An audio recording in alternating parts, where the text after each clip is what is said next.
না পবিত্র কোরআন। ঠিক কিনা? আপনারা কি বলতে পারবেন এই গানের মূল শিল্পীকে? কেউ কি বলতে পারবেন? নকুল কুমার বিশ্বাস। এই যে ভাই বলেছে। আপনার নাম কি ভাই? আলী আকবর ভাই। একটু মারহাবা বলেন। মারহাবা। এই গানটা নকুল কুমার বিশ্বাস একজন হিন্দু শিল্পী যখন গেয়েছিল, আমি এই গান গাওয়ার জন্য, তাকে উৎসাহ দেওয়ার জন্য আমার শিহরণের আয়োজনে রাজধানীর জাতীয় মসজিদের বাইতুল মোকাররম মসজিদের ইসলামিক ফাউন্ডেশন অডিটোরিয়ামের মধ্যে আমি নকুল কুমার বিশ্বাসকে ডেকে জমকালো সংবর্ধনা দিয়েছিলাম। তিনি বাইতুল মোকাররমেও দাঁড়িয়ে কেঁদে কেঁদে এই গানটি গিয়েছিলেন। আমিও আপনাদের সামনে আজকে শেষ সময় এসে এই গানটি কয়েকটা লাইন গাইতে চাই। আপনারা কি আছেন আমার সাথে গাওয়ার জন্যে?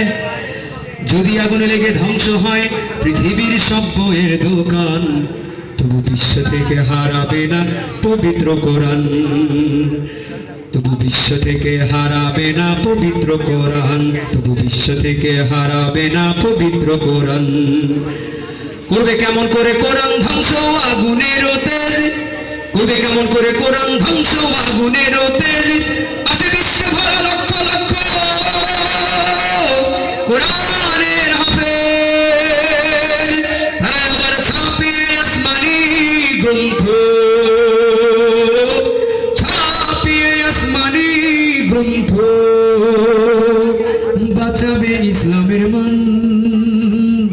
তবু বিশ্ব থেকে হারাবে না পবিত্র কোরআন। তবু বিশ্ব থেকে হারাবে না পবিত্র কোরআন। যদি আগুনে লেগে ধ্বংস হয় পৃথিবীর সব বইয়ের দোকান, তবু বিশ্ব থেকে হারাবে না পবিত্র কোরআন। তবু বিশ্ব থেকে হারাবে না পবিত্র কোরআন। যারা কোরআন ধ্বংস করতে চায় জানে না তাহারা, যারা কোরআন ধ্বংস করতে চায় জানে না তাহারা, এই গ্রন্থের প্রতি পাতা খোদার ফেরেশতারা সদা দিচ্ছে পাহারা। এটা আমার বিশ্ব নবীর সাধনার ধান, বিশ্ব নবীর সাধনার ধান, নকুল কারদ্দুলের দান। মারহাবা। তবু বিশ্ব থেকে হারাবে না পবিত্র কোরআন। তবু বিশ্ব থেকে হারাবে না পবিত্র কোরআন। যদি আগুনে লেগে ধ্বংস হয় পৃথিবীর সব বইয়ের দোকান, তবু বিশ্ব থেকে হারাবে না পবিত্র কোরআন। তবু বিশ্ব থেকে হারাবে না পবিত্র কোরআন। তবু বিশ্ব থেকে হারাবে না পবিত্র কোরআন। আলহামদুলিল্লাহ, আমাদের সকল শিল্পী বন্ধুদেরকে স্টেজে আসার জন্য করছি। সাধারণ মানুষ 6.5 ঘন্টা কি 7 ঘন্টা রাতের ঘুম পায়। সকলের উপস্থিতি 3 ঘন্টা বেশি, 8 ঘন্টা, 7.5 ঘন্টা অনুষ্ঠানের সমাপনের দিকে যেতে চাই। সকল শিল্পী বন্ধুরা আসবেন।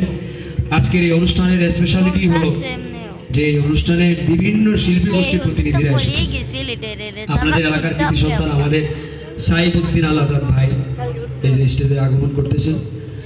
ওনার মহাব্বতে এদেশের অনেক শিল্পী গোষ্ঠীর শিল্পীরা এখানে একত্রিত হয়েছে। এটা প্রমাণ হয়েছে যে আমরা বিভিন্ন সংগঠনের মানুষ, কিন্তু আমাদের বড় পরিচয় হলো আমরা ভাই ভাই। ঠিক কিনা? আমি এই পরিচয়টাই আপনাদের ভিতরে পৌঁছে দিতে চাই, যে আমাদের ভিতরে যেন দলাদলির কন্দলের কারণে মুসলমানের ভিতরে সংঘাত সৃষ্টি না হয়, এবং দলীয় কন্দলের কারণে যেন এক ভাই আর এক ভাইয়ের ভিতরে সংঘাত না হয়, জমি জায়গার কারণে আপন ভাইদের ভিতরে বিভেদ সৃষ্টি না হয়। কি ঠিক কিনা? আমাদের শিল্পী ভাইদের